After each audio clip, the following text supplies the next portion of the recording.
two presentations initially. One is going to be done by Peter Amor, going to be focusing on a very interesting topic that I raised in the early part of the morning as we were introducing the day around hydrogen. And I know that Peter is available online from the UK, so I will do a short introduction for Peter and then I'll hand over to his presentation.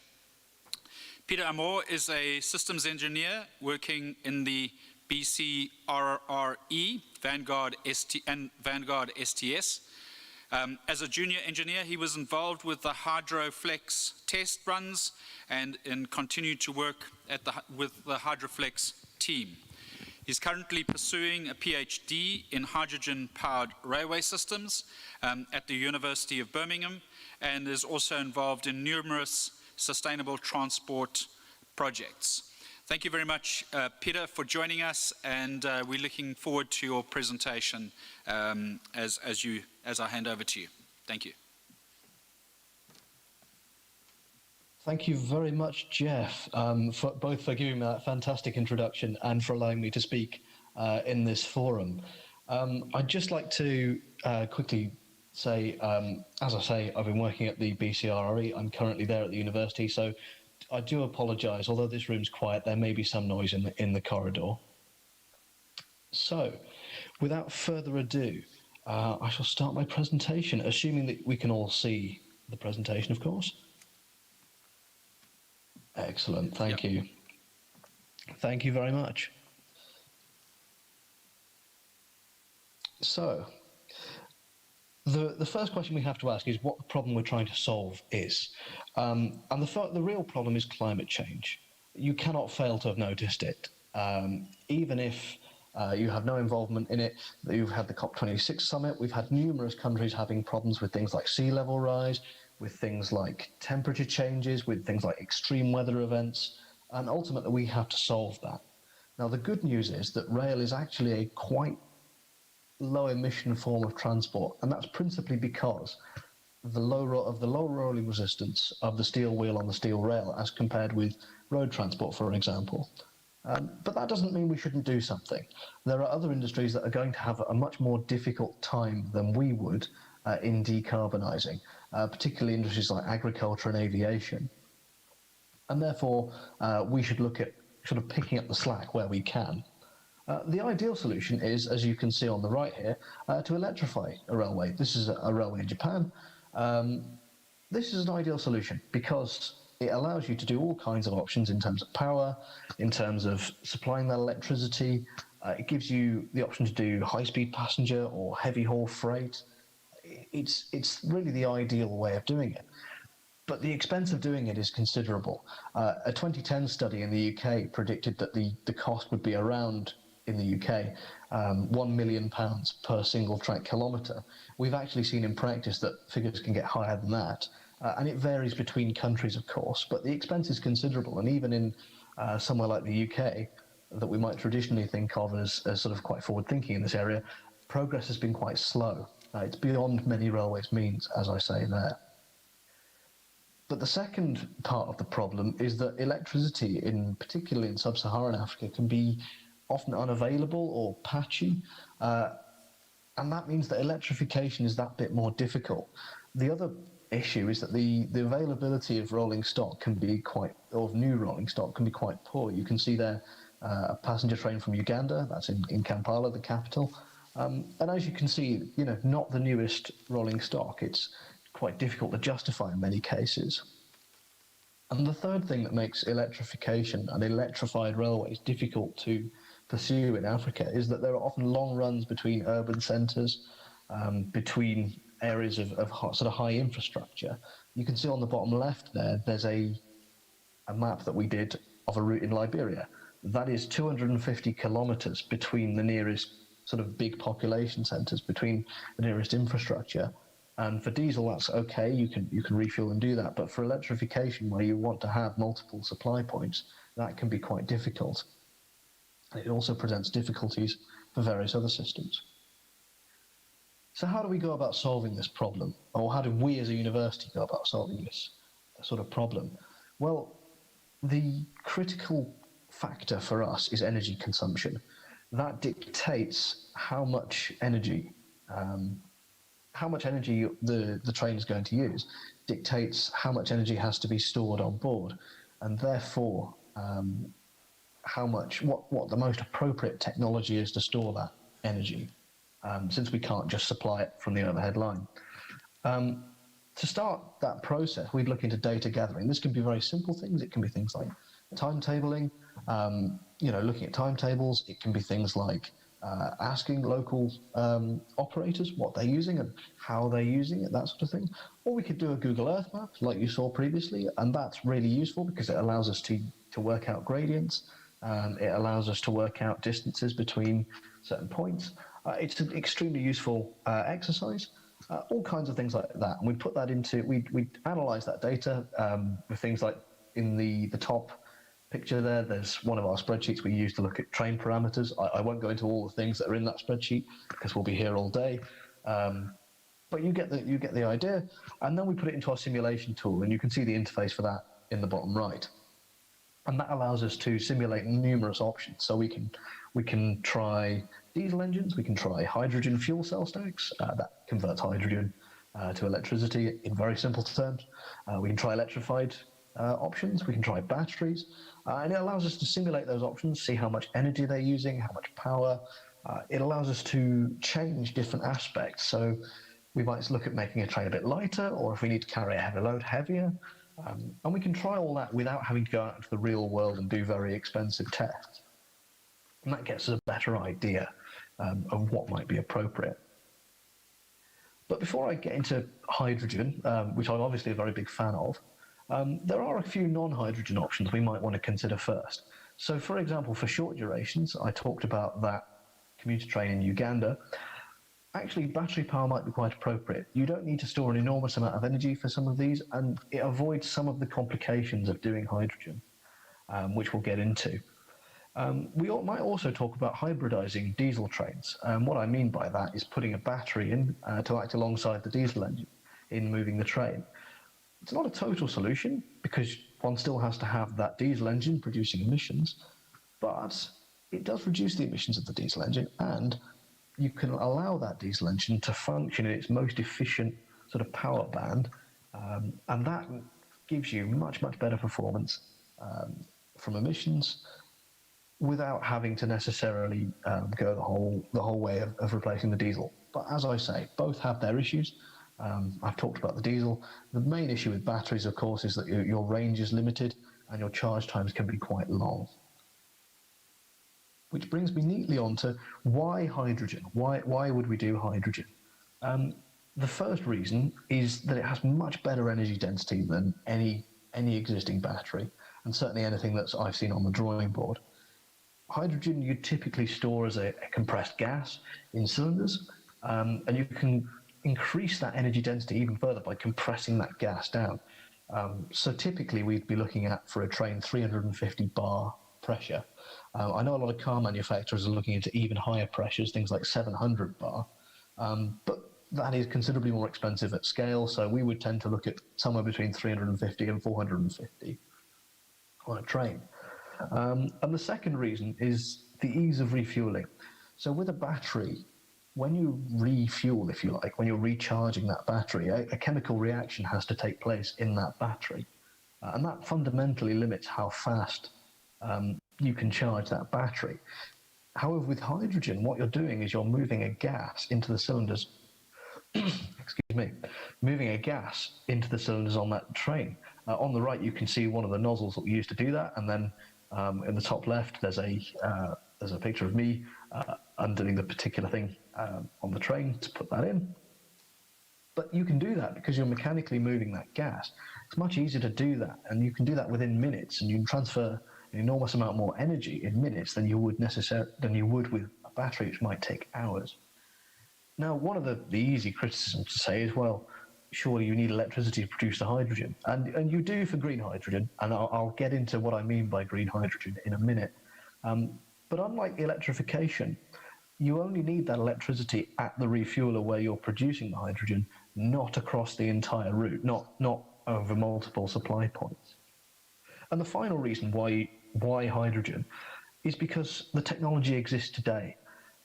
The elements of a hydrogen sort of power plant, or the two basic elements, would be the hydrogen storage. Now, in one form or another, we've been storing hydrogen since the 19th century. It has a long history. And fuel cell, the other element would be a fuel cell stack, which would convert that hydrogen into electricity, and they've been around since at least the 1950s. Now, admittedly, both of these technologies have improved massively over time, but they exist today. There is no need for inventing something brand new. You know, we're not looking at some sort of far future technology, far future turbine or battery or anything like that. But of course, any solution has to be realistic. It has to work in the context we're talking about here. And that's one of the other great things about hydrogen, is that because you can store energy that much more densely, you can look at near normal endurance, more like you would expect from a diesel locomotive. And that's one of the things we like to say, is that hydrogen potentially is the future, because it's a lot like today. You know, from an operator's point of view, you fill it up with fuel, you go several hundred miles, then you fill it up again. It's very similar in that sense. As I've mentioned before, newer rolling stock's expensive. But one of the beauties of this is that we can look at retrofit options. At the bottom left, you can see a diesel electric locomotive in Kenya. And in the top left, that's some of our early concepts for retrofitting that with hydrogen. Now, the reason this is so attractive is because these diesel electric locomotives already have traction motors, that take electricity from your diesel engine and generate. They already have the chassis, they already have cabs, and they already have control systems. And none of these things would have to be remanufactured, which brings down the cost of doing new zero-emission traction that much more. On the right, you can see one of the other projects I'm working on in the UK, which is converting a smaller locomotive to hydrogen. You can see we've removed the engine and we've put in, or we're going to be putting in hydrogen and things like that. And one of the great things we're learning with this project is that a lot of these old trains that were built in the 50s and 60s and 70s used fairly low voltage DC electrics, and conveniently enough, from a hydrogen fuel cell stack, one gets low voltage DC. So it's not necessarily as painful a process as one might anticipate. But of course, none of this can happen without the supporting infrastructure. Hydrogen is a very different fuel to diesel. It's not a liquid, it's a gas. It can be dangerous if handled incorrectly. So one has to look at those aspects. I did promise before to talk about what I meant by green hydrogen. Typically, there are 4 types of hydrogen that we would look at. The first of those being brown hydrogen. Now, brown hydrogen is made from coal gasification, which is a complicated way of saying coal. It contains all sorts of things, including carbon, hydrogen, and a whole load of impurities. You basically are trying to extract the hydrogen from that. And it is possible. However, the hydrogen that's produced by that process is not very pure, nor is it a very clean process. All those impurities and all that carbon tends to get converted into carbon dioxide and other pollutants. And so it's not a solution we would be looking at typically. Certainly not much better for the environment than diesel. The second form would be grey hydrogen. This is by far the most common type at the moment. And this is made by steam methane reforming. And that's a fancy way of saying natural gas is formed of methane. Methane has carbon in it and it has hydrogen in it. You want to take out the hydrogen, you leave the carbon. It's a fairly well understood process and fairly common. The drawback, of course, is that you're still left with that carbon, and typically that gets emitted as carbon dioxide, which is a greenhouse gas, which causes all the climate change problems we've been talking about. So there is still an argument, however, for grey hydrogen. The argument is sort of something like this. Yes, you are producing emissions, but at the point of use of the hydrogen, your fuel cell stack isn't producing emissions. They're only being produced at your plant, which can be away from where your train's being used, away from your passengers, away from civilization in that sense, which can be potentially an attractive option. The next form of hydrogen is a slight improvement on grey hydrogen. It's blue hydrogen. Blue hydrogen is the same as grey hydrogen, except what you're doing is you're capturing that carbon that you produce in that process and not emitting it. Now, I've yet to see a large-scale demonstration of this being done, but it's certainly something that in the UK, the oil and gas industry is very interested in, and it could help kickstart a hydrogen economy. So we are, I wouldn't necessarily rule it out. But the final form of hydrogen that I'd like to talk about is green hydrogen, and it's the form that we get most excited about because it is the most environmentally friendly. What this involves is splitting water into hydrogen and oxygen using electricity. The beauty of that is that the beauty of this process is that the water doesn't care where you get the electricity from. You can use sustainable sources, and therefore the entire system is zero emissions. And that is something we are very, very excited about. Now, of course, you do need a water supply for this and an electricity supply. And one might think that would be a problem in a lot of these places. But it turns out in our research, we found that a lot of the railways in sub-Saharan Africa we looked at, it wasn't all that long ago that they were using steam locomotives which used a lot more water than hydrogen would. So it is a factor, but the electricity is the dominant concern, I would say. The last item to talk about in terms of supporting infrastructure is maintenance and skills. Actually dispensing the hydrogen is a very simple process. In the bottom left, you can see a hydrogen dispenser near me in Birmingham in the UK, and it's designed to be as close to what you would do with a car as possible. That process is very, very simple. The trouble is that all the other aspects, so your electrolyzer, which will produce hydrogen, and increasing the pressure and all that kind of thing, does require maintenance, and it does require some understanding. And that will be definitely a cultural shift that one would have to take into account as compared with diesel, where it is normally a case of just sort of filling it up. However, there are future opportunities, and this is something I'd just like to leave you with. There is, to an extent, a leapfrog effect of early adoption. A lot of the railways in Europe, they are sort of caught halfway in transition between diesel, which is what they have been using, and electrification, which is what they would like to do. They haven't really adopted hydrogen in a big way. And that kind of institutional baggage of being caught between two systems isn't the case in a lot of these railways. There's a potential to leapfrog all the way to hydrogen. The second thing is regional expertise. As I say, a lot of places around the world aren't using hydrogen trains. In fact, their only regular use is in Germany. So certainly if sub-Saharan African and African railways more widely, we're looking at hydrogen, it's an opportunity to develop expertise that isn't available elsewhere, which is again potentially a source of IP that can be exported.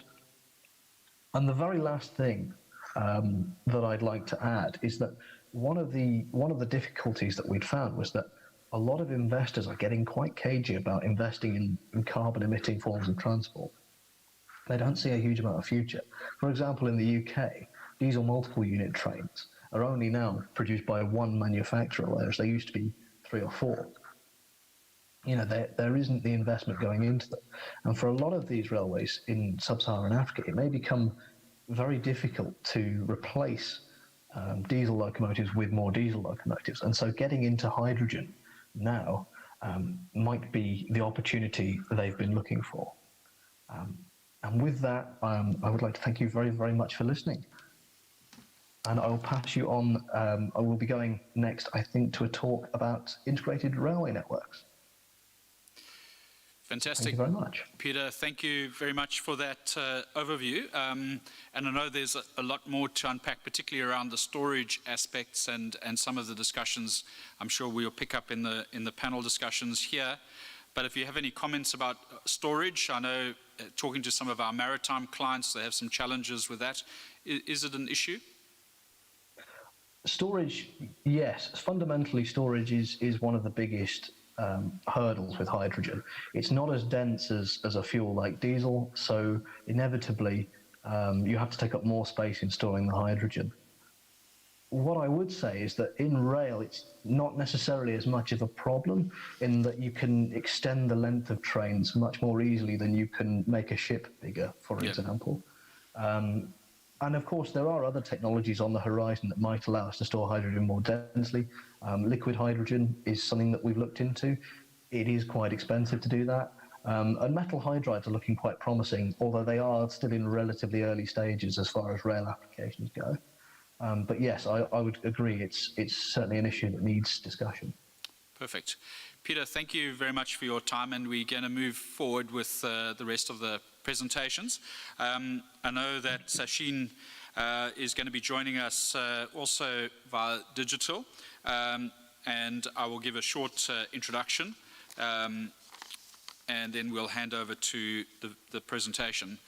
Sachin Rajkumar is a passionate and inspiring and creative individual who is looking to bring about as much innovation as possible. As a driver of smart mobility at SANRAL, he believes in democratizing mobility for everyone while supporting electric, connected, autonomous and sustainable mobility. This was something we spoke about at the beginning of the day, to really look at how we can have smart technologies integrated into our transport systems. So Sachin, we're really interested to hear a little bit more about what you can say to us about smart rail. Thank you very much, Sachin.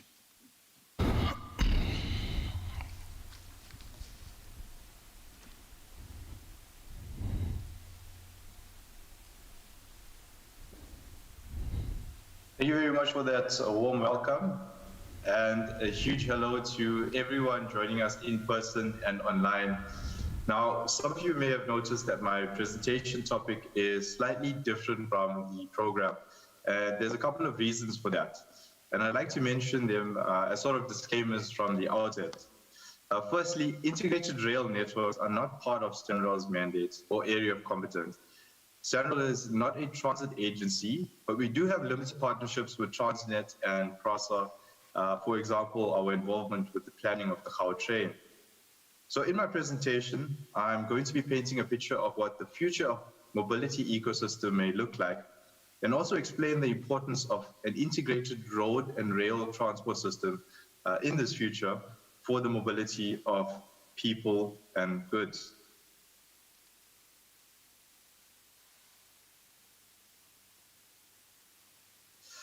Now, I'm a self-proclaimed futurist, which basically means that I have an interest in systematically exploring predictions and possibilities about the future that can emerge from the present. In a nutshell, I'd like to suggest that in the future, we'll be living in sharing societies that are connected, electric, autonomous, and sustainable. And I believe that it is important for us to think about the future so that we're able to play an active role in shaping the future. Because if we don't, then we run the risk of the future shaping us, which may even render some organizations obsolete. And I'd like to illustrate this point with an example. So back in the 90s, most of us had TVs and radios for entertainment. But if you wanted to watch a certain movie or show whenever you wanted to, in other words, watch on demand, you would need to buy a video cassette or a DVD. And it was the same for music. If you wanted to listen to music on demand, you would need to buy a CD or a cassette. And in those days, it was quite expensive to own cassettes, DVDs, or CDs. Thankfully, though, there was another option. You could rent these at just a fraction of the price of owning them. But it did come with a catch. You could only rent them for a very limited time before you needed to return them. Video rental companies were a big business back then, with Blockbuster Video dominating the industry with a valuation of over $8.4 billion by 1994.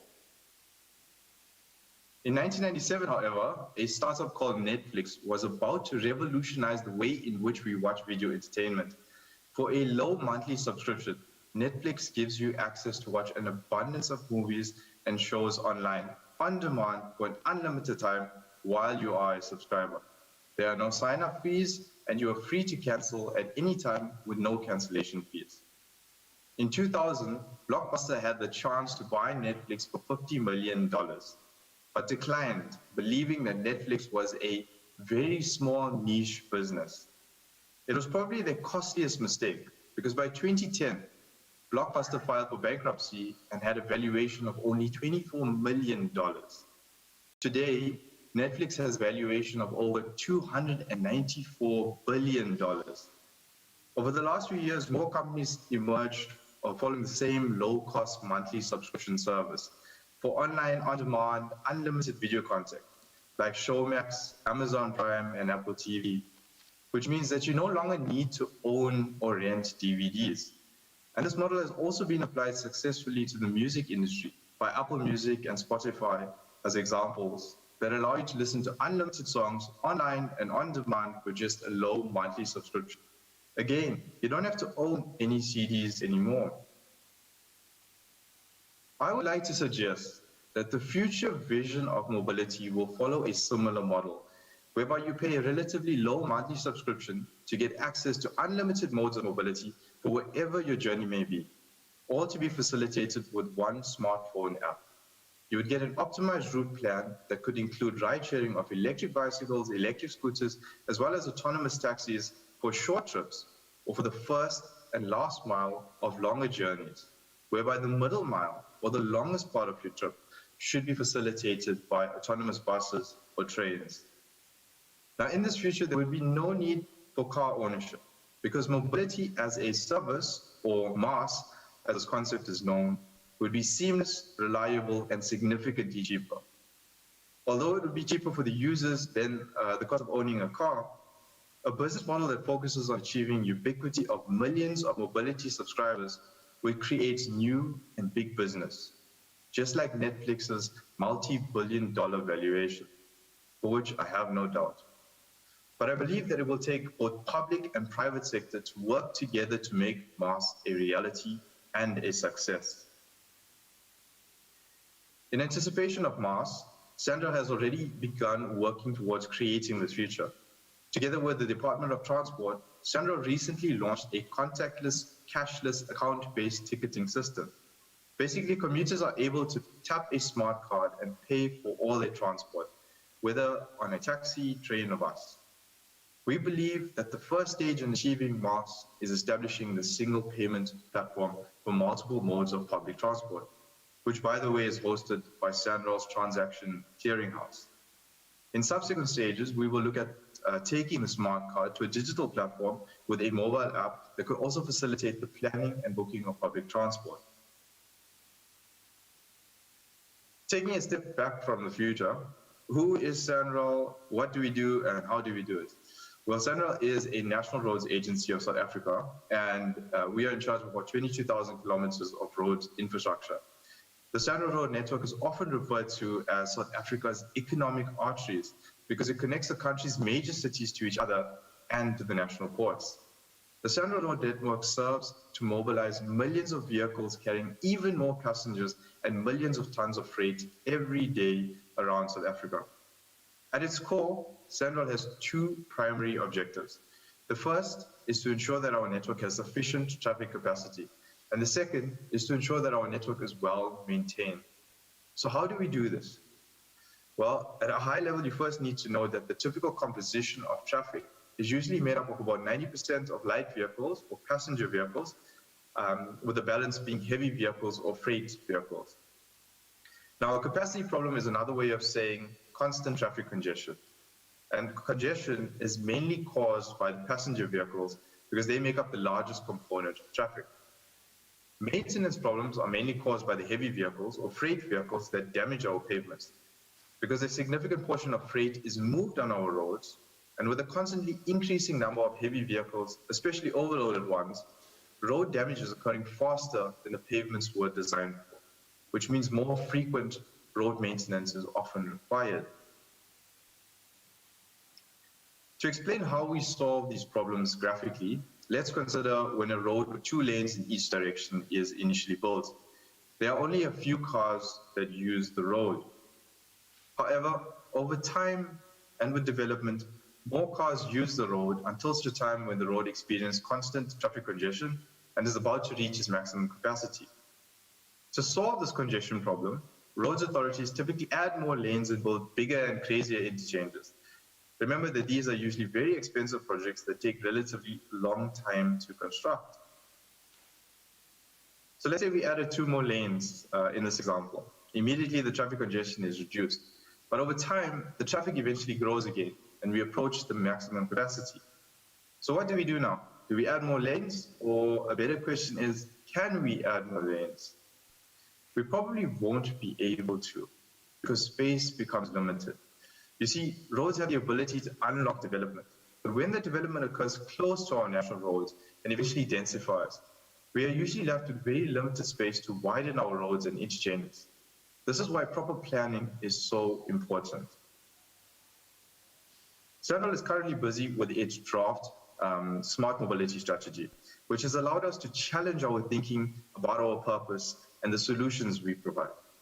The biggest mind shift was that we want to move people, not cars, and move goods, not trucks.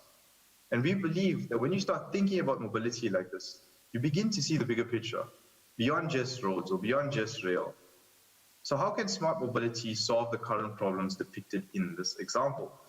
Well, if SANRAL is here just to build roads, then all we do is get more vehicles on our roads. But if we provide infrastructure along our roads for people to walk, cycle, and use their personal mobility devices like electric scooters, and electric bicycles, and skateboards, people would have access to infrastructure that enables the cheapest form of mobility, or free in most cases.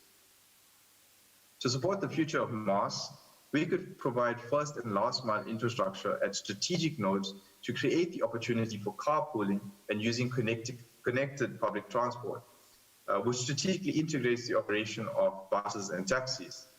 These first and last mile nodes would be connected to the infrastructure for people to walk and cycle to or from. Nodes would also be strategically integrated to a modern passenger rail that could flank our road network. All this type of additional infrastructure and integrated mobility solutions will create more opportunities for people to choose an alternate mode of transport other than low occupancy private passenger vehicles. This will mean fewer cars on the road, which increases the longevity and sustainability of road infrastructure for much longer before an upgrade is required. Upgrading of the freight rail network and support of multimodal freight technology like the road railer concept could significantly alleviate the current stress of freight vehicles on the road. Again, increasing the longevity and sustainability of road infrastructure for much longer. So this is a vision of the future of smart mobility corridors. But if we want to build this future of tomorrow, smarter, connected, integrated, and sustainable transport solutions, I'd like to suggest that we start by building stronger intergovernmental partnerships and partnerships with private sector today. Through partnerships with PRASA, we could provide integrated road and rail infrastructure for the mobility of people. For logistics management, the biggest challenge would be to decrease reliance on road infrastructure as a primary mobility for goods. I'm just trying to put my next slide on. The recent unrest and targeted attacks on road logistics that included theft, looting, vandalism, and burning of trucks caused serious distress and uncertainty in the supply of food and fuel in KZN. The event brought to light not only the importance of the national road network as a lifeblood of the country, but also a risk of a heavy reliance on one mode of transport for logistics. Through partnerships with Transnet, we could provide integrated road and rail infrastructure for the multimodal mobility of goods. In my research, I found a picture online of the rail network of South Africa. I'm just waiting for it to load.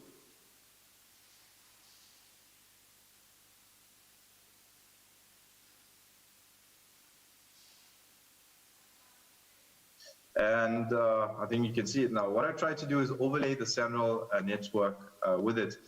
And I think if you can see it, the result is that the road and rail networks complement each other, which means that there's great potential for road and rail integration. So as I come in for a landing, I'd like to share a beautiful African proverb that I came across as a key to creating the future mobility ecosystem, not only for road and rail authorities, but also for the greater public and private sectors. If you want to go fast, go alone. If you want to go far, go together. Thank you very much.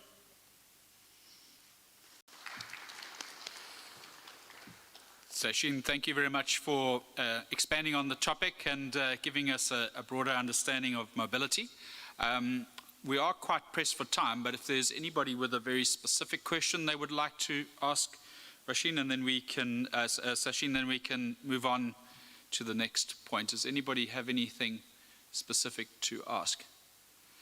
Okay, so Sachin, thank you very much for your time. It really is appreciated, and your document will be uploaded within the week and will be available to all the delegates. So I'm sure they'll reach out to you for further comments. But thank you very much for taking the time to join us. Thank you. Great. We're going to now move on to a panel discussion, which I'm going to be chairing this time round. And I've got a number of in-person panelists. Tsepo Kobe, if you could come and join me, as well as Dr. Peaceman Sapazi, if you may join me on the stage, that would be really good. And then we have 3 people joining us live, on digital. We've got Jürgen Meyer from Switzerland, who I know was introduced yesterday. We have Marcela Klapu, who's also joining us via the digital platform, and Johnny Smith, from the president of SARA in Namibia, who's also joining us. So we're ready. Okay, excellent, thank you. So the topic that we're going to be talking about, and we've had a lot of discussion about the importance of rail and the network development. But the consideration that we have for this session is really around whether or not we've got the right operating levels and capacity to deal with the opportunities and the collection of goods and people for transport, and whether the national systems are integrated enough to be able to work across border and utilize all of the capacity that is available. So I think I will be starting out with a short introduction of each of the panel members to take this topic forward a bit. And I know we have some time constraints, so I don't want to limit the introductions.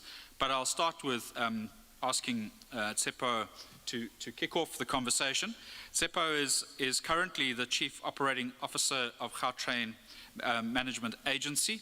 And he has held various senior executive positions in the past, and is available for us today to talk us through some of his thoughts on the question about rail capacity. Tsepo, over to you. Thank you. Jeff, I think that there's a number of things that I'd like to bring up, and this session is nicely placed within integration and supply chain. So first and foremost, we need to actually develop a technical specification for interoperability. And the technical specification for interoperability, what needs to happen is that it will then give us a space for us to develop through our supply chain. So what it does is give us economies of scale. So if you standardize on interoperability, so that if you look at the power portion, the type of wire you use, the insulators, all of that would be standard across the entire network and across the entire free trade agreement areas. And then when you look at signaling, then we get to a point where we look at abilities to be able to use similar systems such as ERTMS, you know, the electronic rail trade control systems, and that actually is the first point of us departing with integration, is can we find a stable way of being able to look at a standard way of bringing and building up our railways. And then the second part of it is then, it's a big issue that Sachin probably scattered about when he was talking, but he doesn't go to it directly. Now, at the back of the system he's talking about sits an applications programming interface, or a platform for that matter. And that platform needs to be vertical agnostic, be it's on road, it's on taxis, it's on rail.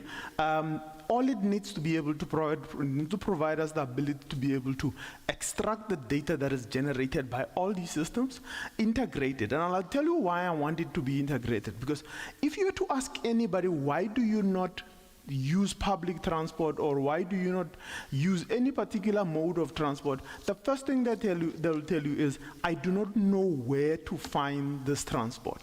Now, with the proliferation of smartphones, everybody has a smartphone in their hand. And in Gauteng, as we say, you've got Gauteng in the palm of your hand. So we actually make sure that you've got all the data that you need. So that needs to be the next portion of what we need to bring up, because we have to talk about what are the underlying factors that you need. Then with my good friend Pisman sitting next to me, before I get to him, we had developed a set of norms and standards. And that set of norms and standards for public transport and transport as a whole had never ever been published.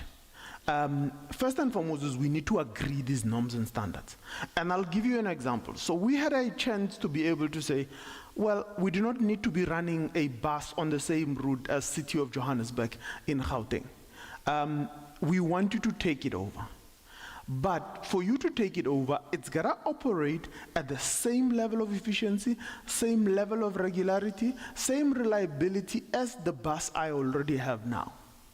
8 years later, we still haven't been able to agree what is the regularity, the reliability, and all of these things. So these norms and standards needs to come and be in place to be able to set the conversation. And then ultimately, the level at which we regulate safety. And safety regulation in itself has to be set out clearly. I mean, for me, it was quite perplexing for the rail regulator to issue a fencing standard, that all the railways should be fenced all along. And I'm going, okay, out of the 55,000 kilometers of railway line, probably 23,000 is active in and around, including sidings and all of that. I did the maths. At Clearview, at 3,500 rands a meter, a 3.5 meter high Clearview fence, we were talking in the billions of rands. Now, first and foremost, somebody didn't think this one through. Yeah. And therefore, I'm saying, let's regulate at the right level. Rather, develop a regulation that talks to a development of a security mix. A security mix which then makes sure that you've got the right technology, the right infrastructure, and the right level of enforcement to be able to enable security. Yes, the fencing standard was intended as an enforcement measure for security, but are we regulating the right thing? You are now telling people how to actually do security in their own infrastructure. And in essence, doing that, you are now at the level where you are regulating the wrong thing and solving a problem that probably didn't exist. But as I end with what they call it, with the issue of regulation, there is an important issue of regulating in rail, making sure that our regulation regime in safety also incorporates for external factors.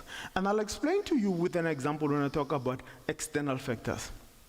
Safety in the railways and a lot of accidents occur because there's developments around railway lines that happen unabated and are not regulated or impacted by the SENS 3000. If the SENS 3000 was to just have a paragraph in it, if you're going to develop anything along a railway line, these are the following few things that you now need to take care of in addition to that. Now, going back to the fencing conversation. Now, once you've fenced, let's say we have the 80 billion rands to fence the entire South Africa flat. Then you have a new problem. You've now cut off communities. So now you've got a bridging problem now. Now you've got to build bridges across from there. Is that the role of the railway lines to build those bridges? No, it was the role of whoever developed these communities. Somebody was giving me an example where a community developed on this side of the railway line. The Department of Health and Education built a school and a clinic across the railway line. And then when somebody got hit by what they call a train, then there was uprising and the railway line was damaged. Sure. And to me, it goes beyond just us talking about the technology and the platforms and the data and this and that. It's, you gotta understand the context in Africa of what we're trying to do and try and achieve. I'll hold it there for now. Fantastic. Thank you, Tsepo. I think that's really good, and thanks for kicking us off. Peaceman, I think I'm going to come to you as second on the panel here. Dr. Peaceman Sapazi is a Doctor of Philosophy, Engineering Management, and is currently leading a multidisciplinary team looking at rail safety. And I think it's really quite important that, as Tsepo has kicked us off, to talk about safety. If you can pick up that conversation and add a few thoughts to the panel. Thank you very much. First of all, I just want to say something about how the conference has been named Transport Evolution Africa. Indeed, we have evolved. I'm thinking of where we started, which was in Durban back in 1860, almost 161 years ago. And a lot of things have happened since. We have had a number of commissions to try and look at how the system could be improved. A number of reports. I can remember the one by the one called de Villiers report. Anyway, so the reason I'm starting off this way is to say we have had a lot of discussions about a number of things. Now, to respond to, for example, my colleague here, Tsepo, regarding what he calls norms and standards. That's what, as the railway safety regulator, we exist for. In developing and agreeing on these norms and standards, we work with the entire railway industry. So it's never a thing where we, by ourselves, without involving the industry, we develop something. So we engage, there's public participation, then eventually there would be a standard. And then our duty would be to enforce compliance to either a regulation or to promote the use of the standard, which has been agreed by the industry that it is a form of best practice. So our focus really is on having safe, reliable, and sustainable railway operations.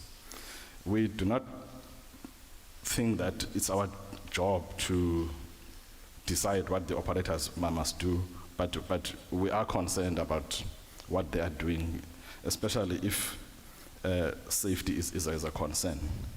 So that's just my direct response with regard to how these standards are developed, including the rail reserve regulation that you're referring to, or even the fencing standard.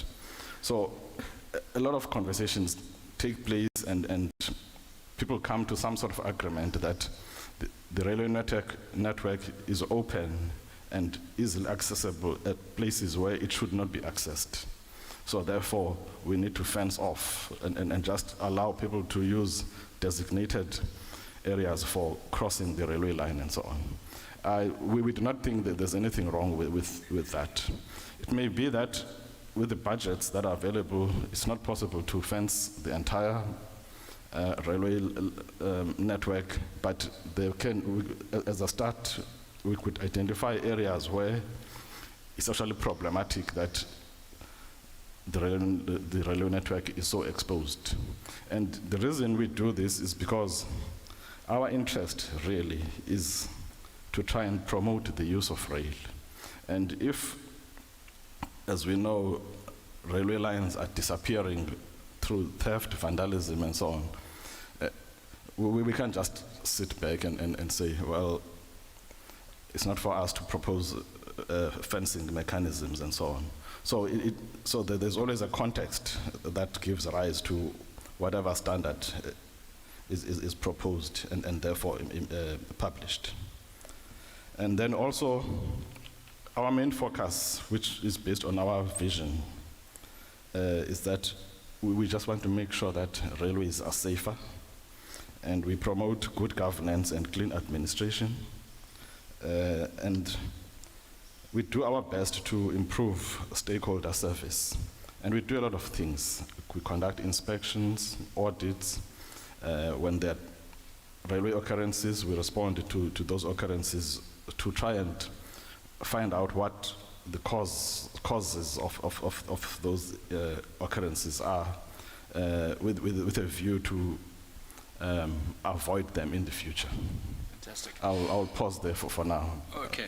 Thank you, Doctor, for taking us through that aspect of our panel. I'd like to now turn to our online panelists, and maybe to kick off with Johnny Smith, CEO SARA in Namibia, and to give us a perspective. And I know, Johnny, you a regular visitor to this event, so it's very good to have you on, but it's sad not to see you in person. But if you may pick up the conversation around, from your experience in rail and knowing the trucking and road operations as well, what's happening in terms of this capacity question that we posed at the beginning? Yeah, no, it's, thank you for having me. It's really unfortunate that I can't be there this year. But yeah, just in terms of the perspective of railways, the integration, and also in terms of the development itself, I always say, especially from a Namibian perspective, our railways are most probably about 30 years behind. Now, let me explain that, why I'm saying about 30 years behind.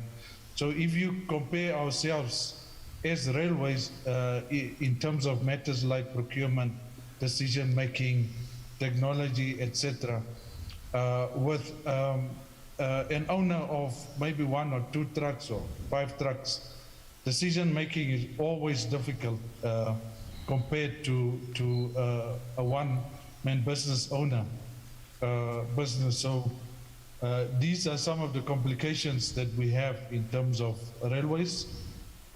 In terms of integration, of course, at this stage, we are fortunate to have an integration or connection to the South African railway network through the southern part of Namibia. We have, of course, during the past 30 years of our independence, developed a connection up to the border with Angola, and we are busy with the 2 projects, which is doing feasibility studies for the connection to Zambia and also to Botswana. Now, if you look at the railway in terms of technology, and you look at it in terms of our comparison to the private sector, it is all about what we have lost, and this is all coming to public perceptions. I can tell you that within the past 3 years, I have done whatever I could do to get some new customers on board, especially those long-term customers coming from my previous background. But what's always the case is that the reliability of the railways is always questioned. And you can just get a customer on board, and then just one thing happens in terms of unreliability, and then the customer is gone. And in terms of that sort of process to get a new customer, it is not just one load of 36 tons or so. It's a full train load, which is about 30 plus trucks at the same time. So the supply chain in itself is also then very, very different from a normal trucking business. We are also challenged with issues like customers do not want to offload at night time, so you always then have to make sure that you run your train in a certain way. If there are delays to the train, then you basically lose at least 12 hours per day. So these are the challenges that we do have. But technology, I think, is one of the answers that we do have. And also in terms of us, what we have decided for the last 3 years is that our business model that we're focusing on is just to focus on moving train from station to station or port to station. Terminal handling, loading and offloading, those are all either for the customer or for a third party to handle that. So this is one of the processes that we have put in place to ensure that we move forward. But yes, we have lost quite a few years, and we need to find technology systems, etc., to help us improve the way that we do things as a railway. Let me leave it there for now, and then I can do part two when we get back to me again. Thank you, Mr. Chair. Thanks, Johnny, for that and giving us some insight. I'd like to now turn to Masela Klapu, Chief Executive Officer, Africa Rail Industry Association. I know, Masela, you were planning to be with us in Durban, and it's, again, good to see you online. Please take up the conversation, and I know you have some really interesting insights around rail to share with us. Good afternoon to everybody. Where I would like to focus is not necessarily on problems. I'm more of a solution provider. I think as railways, even though Johnny believes that they're 30 years behind, I don't believe so. I think we've seen some of the major developments coming out of Johnny's leadership, and as South African, particularly from the private sector perspective, we're looking into Namibia as an area of growth. But if I may start by saying, we live in an environment of which I call the Duquesne world, where we are vulnerable as society. There's a lot of uncertainty. Our world has become so complex. It is ambiguous. There's a lot of interdependence. I think for the unforeseeable future, businesses need to contend with customer demand. Higher service levels, increased flexibility, greater ability to predict customer demand, which brings me to the third-party access, of which the South African government had proposed that they will be encouraging, or rather allowing private sector to allow the core network. So once we look at integration, we need to start at home. Is the South African Railways integrated, and really integrated in a sense that, do we provide the solution that the customer is looking for? Yes, we do, but are we efficient in it? Most likely not. We have seen few mining companies coming out that they are not being serviced well by state-owned entities, and rather looking to private sector as a solution provider. So the integration and through the supply chain, it needs to be looked at differently, and most importantly, bringing private sector to participate, to work with government. Our marriage between government and private sector is not a marriage of convenience. COVID has taught us one thing, that we need to work together in order to develop the railway industry, to grow the railway industry, and to increase the efficient supply chain mechanisms that we need to put in place. The intra-Africa trade will not work without the railways, will not work without a strong logistics infrastructure, so that we can grow the economy. Thank you. Thank you very much. Masela, we'll come back to a bit more conversation with you around these topics. I'd like to turn now to Jürgen Meyer, who joined us yesterday on our Day One platform. So welcome back. And Jürgen is an owner and advisor of mobility advisory business based out of Switzerland. So good to see you again, Jürgen. Would you like to pick up the topic on this issue of around, does rail have the capacity to service the customers?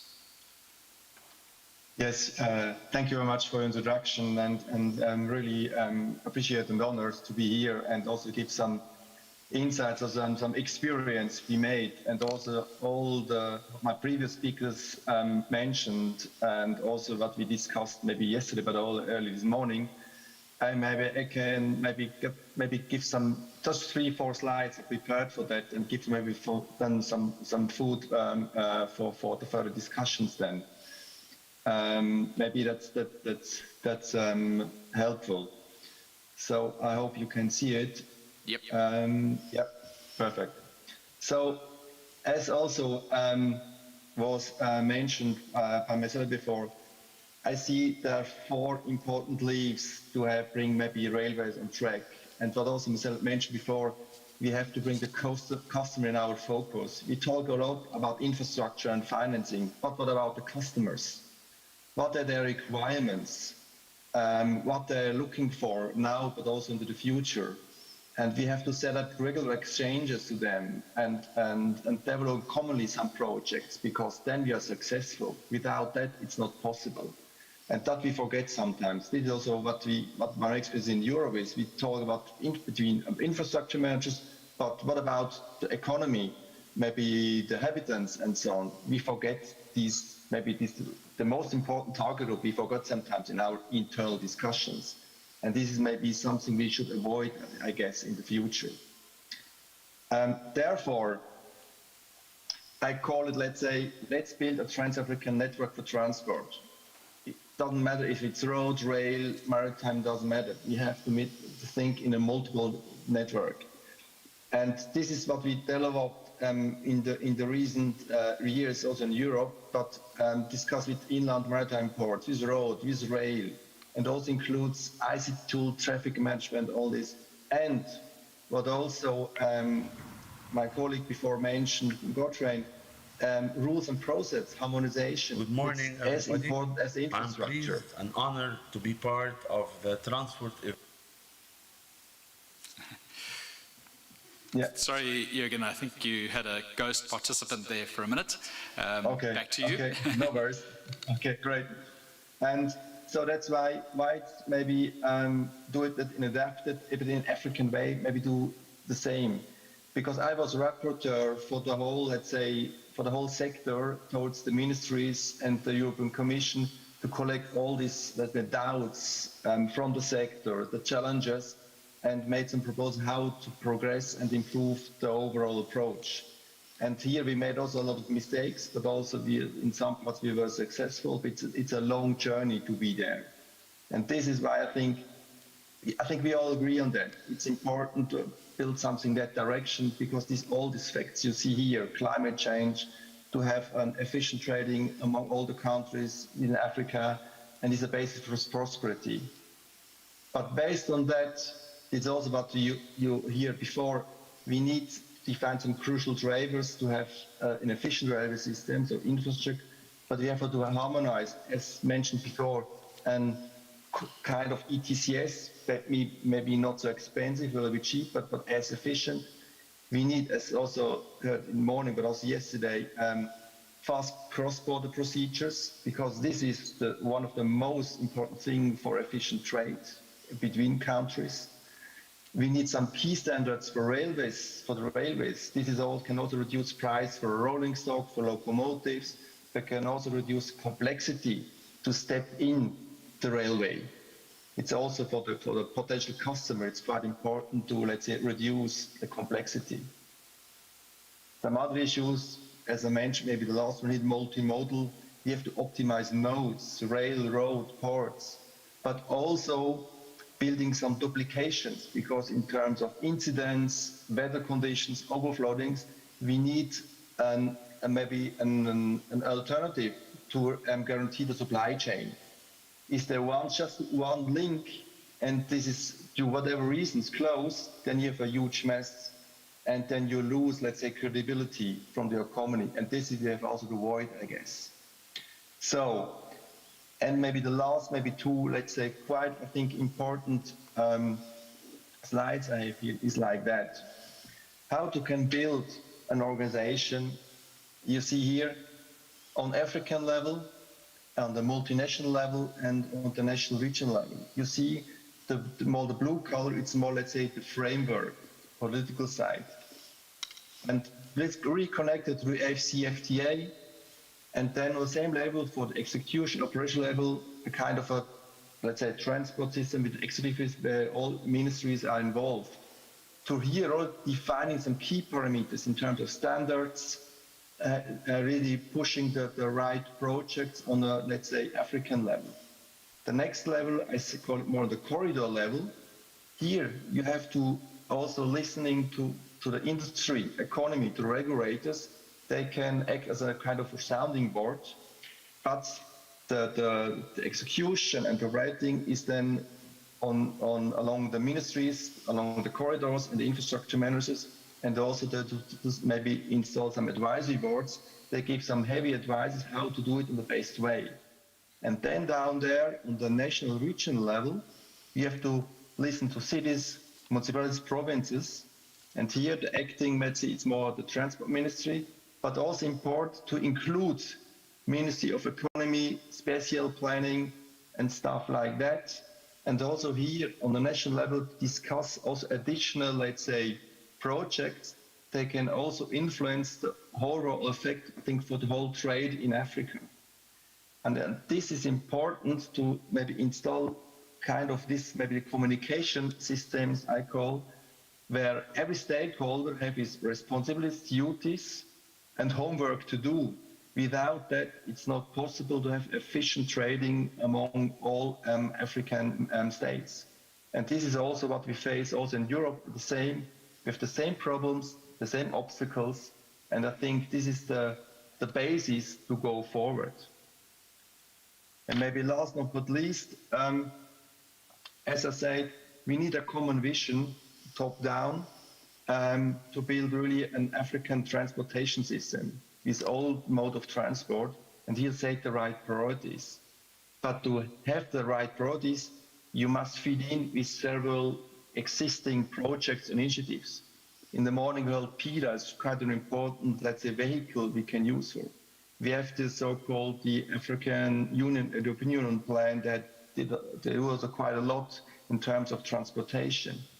We have a private initiative called Trans-African Railway Corporation. It's a private initiative, it's for almost 2 years, and it's now steered for your brothers and sisters in Africa and supported by a lot of experts worldwide.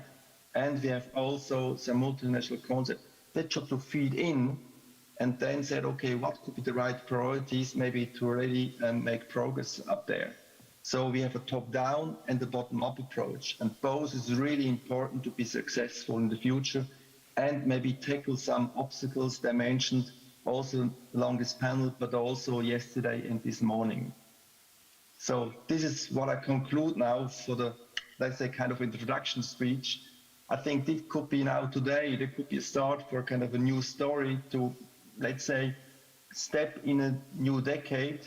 And really, it's also why my heart blood is for build a, let's say, transportation, let's say, network in an African way. And this could be, let's say, our common future. So thanks so far for that. Jürgen, thank you very much for your overview and some of the insights that have picked up on the points that other panel members have made. So I'd like to come back to start again with Tsepo, just maybe some comments on the items that have been raised by the other panel members, and we can move through to give everybody a right of response. So if I could go back to Misela's thoughts, and probably the one thing she thinks about all the time, you know, the open access to the network. The open access to the network, I am all for it. But I am also an engineer at heart. So there is still a need for us to create the norms and standards and the process by which that access is going to occur. An act of parliament that says there will be access is not going to give us access. And rather, let's think it through. And I'm always about us having this thing stack up properly. Let the stack be there. Let us create the regulations that allow us to be able to bring that open access. And in essence, we should actually move off. And coming back to what Jürgen was just saying now, we actually need to create a central unit on rail in the whole of Africa. Probably a think tank that then enables the Trans-African network for transport that Jürgen was talking about, which then will become the centralizing body that creates that all Africa access. And in actual fact, we cannot do it only in South Africa. So as we implement, the Africa Continental Free Trade Agreement, that should be the norm by which we go into Africa as a whole. Because a lot of those areas, in actual fact, in some of the areas, the state-owned enterprises are not as strong as you have them here locally. And that would actually give us a little bit more leverage. And sometimes you pick a country, you choose what you want to do, and we start experimenting in that country with what they call it, with open access, but with rules and with common understanding of what we need to have. And one of the things that I want to bring up, which is going to become a big problem long-term wise, is the issue of cybersecurity with what they call it, with modern digitized railway lines. As the information technology and the operating technology are merging with each other, as we start talking about convergence, one of the biggest problems that we have, if you look up on what they call it through research, you'll find out about a project called Project Honey Train. It was actually a fake network that was put on the, what do they call it, on the internet, and it actually attracted more than 14,000 attacks from globally. And people who thought they were actually hacking into a what do they call it, a real network that is out there. That's how well it was well made. Yep. But the biggest challenge with that was not the fact that railway systems could be hacked. It was the manner in which it was getting hacked, because what we always assumed was know-how that's set with railway engineers and railway operators and all of that was now showing up in the coding that actually was being used, these networks. Now, as we go into an integration by itself has that problem, because now suddenly you've got other people's system feeding data and information into yours. We also have to think about cybersecurity as a whole. And as we agglomerate the data and think differently about where we're going with implementing Africa Free Trade Agreement, Continental Free Trade Agreement, is that this is going to be an issue, and it's going to become bigger and bigger than it is in its smallest part. But we actually have to go back to basics. The individual parts of everything has to function, and therefore we need a centralizing body which then will then enable, because I think we have too many bodies. There's SARA, there's ARIA, there's all these 5 and 4 letter agreements, 4 letter abbreviations. I don't know which one is the right one. So we just need to consolidate. Thank you. Thanks, Seppo. I'd like to come back to Marcella just to pick up on the open access piece, and I think your point around cybersecurity again could be a topic for a whole panel conversation. Marcella, would you be able to pick up on the open access conversation and add a little bit more from what you were initially speaking about? Absolutely. As you said, Tshepo, that this is my bread and butter these days, and I think that it's important as a country to not only to respond in the long term, but to respond immediately. The pandemic has taught us that. And I think that for me as a non-engineer, having worked with engineers, it's finding the solution today, And, but in any case, if I can just quickly go to a few slides that I think are quite important for us to look at. I mean, the background, everybody knows about it. And when the president announced that there will be third-party access and not open access, we did a study into the practical implementation of third-party access. And the study that we conducted is that there are certain lines that have capacity, others have reached maximum capacity. So the iron ore line is about at 80 to 100, and the blue one is the coal line, of which there's not much traffic. But the green lines, the usage is around 0 to 30%. Now, when we talk about capacity, there is capacity that is available for private sector. But why do we need this third-party access? One, we know that the freight volumes have significantly decreased over the years. So if you look at my graph here, the yellow line is the total, And also it represents or creates an impression that our total annual tons is actually increasing, but the general freight business is coming down. The superficial increment is actually represented by the coal line and the iron ore line. So there is also the capacity from the point of view that there is space, there is underutilization of the asset, and we need to use the asset. And here we're looking at the coal volumes in South Africa versus Australia. So from the 1975, South Africa, we have been steady and not much increment. So on the Australian side, because of the third-party access or open access that they have, there's been a significant increase in terms of volumes. Now, why do we want third-party access? Why do we want to resolve the economic problems that we have today? It's precisely that there is a need, there is a demand to be satisfied.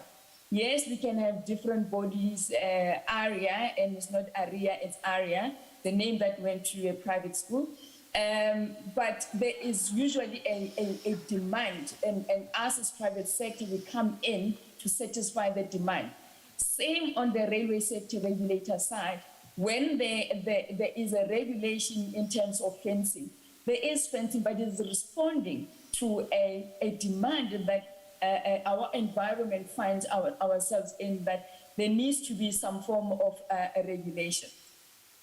Now, this is the iron ore volumes. Same thing. South Africa will stay flat, whereas the likes of Australia are going up in significant volumes.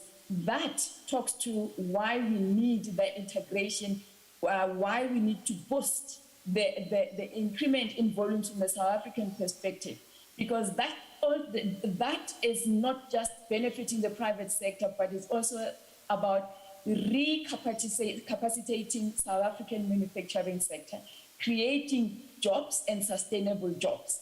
And more often I tell people that this is not white monopoly capital. We are not privatizing the railway industry. There's no sale of assets when it comes to third-party access. All we want is to have access to the network. So that access to the network, it responds precisely that we need to recover as an economy so that we are on par with our international rail industry. So I'll skip this few and just want to show this. So the bulk exports status for different commodities. We can see where the prices are, the tonnage and how much we lose. So if Exxaro is taking some serious hemorrhaging because of an operator not being able to deliver their commodities from point A, in this particular instance, it was from Grootegeluk line into Richards Bay.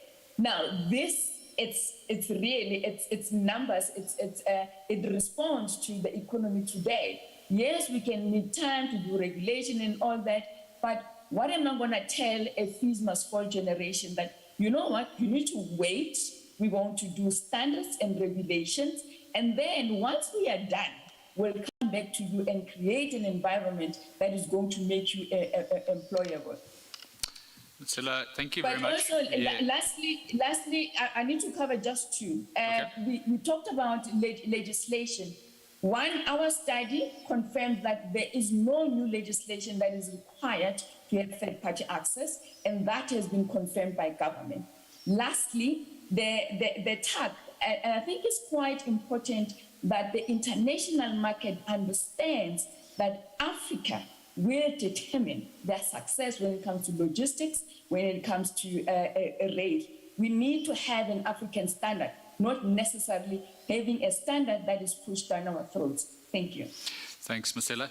I'd like to come to Johnny for a few closing remarks.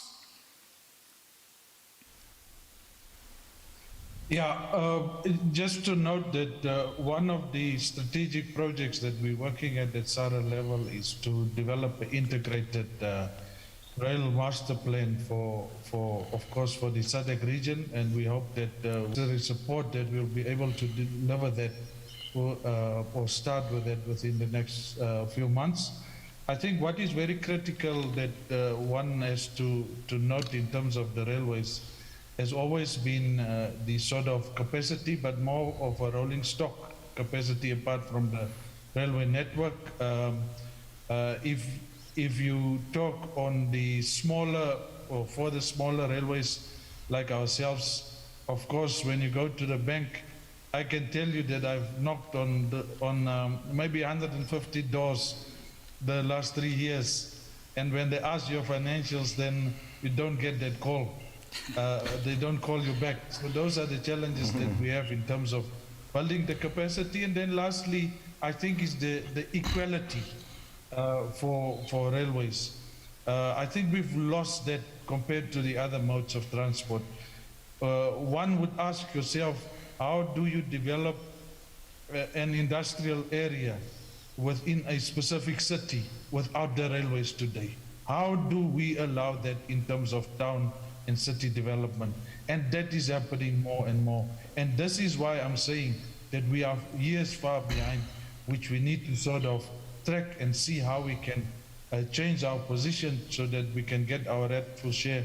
And through that process, of course, gain the market share that we have lost significantly over the years. But I think looking at the fuel price, looking at some of the COVID challenges, I believe that railways has got the biggest opportunity ever than before.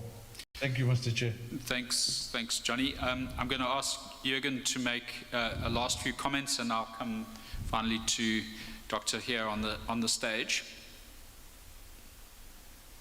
Jürgen? Yes, I can just not agree more than Johnny said before. I think rail has now a huge opportunity and chance, but the problem is that rail is not, let's say, the fastest sector industry in worldwide. So everything goes a bit slower, and it's also sometimes high political. So I think we have to overcome this attitude or this behavior to a certain extent. And the second is also from now future, we have also include all transport modes in our future planning for cities, provinces, and sort of, where we can help each other. And that's why I said this spatial planning is so important. If you, let's say, maybe develop a certain region, you have from the beginning road, but transport should be playing an important role there, because without that you have no chance to develop that in a sustainable way. This is also actually I'm now involved in a project in Europe where we try to increase the modal share for rail, and have now talks to a lot of districts, provinces, how to include rail in their plans for the future, for the next 2-3 decades. And this is a lot to do, also to make them aware that logistics is the backbone of the economy. They're not only passenger. Freight plays the same crucial role as the passenger side. So freight and passenger should be equally developed in all, let's say, cities, regions, and states. And this is what we have to push, let's say, our political decision makers to go really this way. Thank you very much, Jürgen.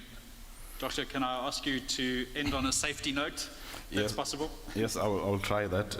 Just maybe before I do that, I will just highlight a few points that have been made, one by Johnny with regard to reliability. As a railway safety regulator, we want a reliable system, because without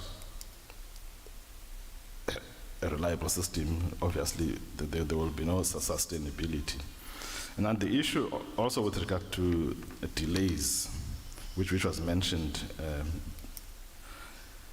and even third-party access. The reason we focus so much on the development of standards is to address exactly these kinds of issues. We approach standards with the mindset that says we should remove technical barriers to trade. So standards should never be viewed as something that that is meant to stifle innovation. If, for example, we want to allow third-party access, when those third-party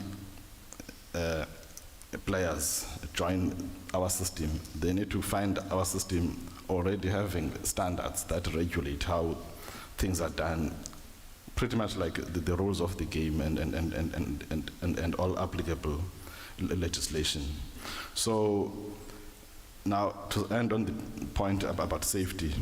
So as a railway safety regulator, we want to ensure that railway operations continue, but they continue in a safe manner. Thank you.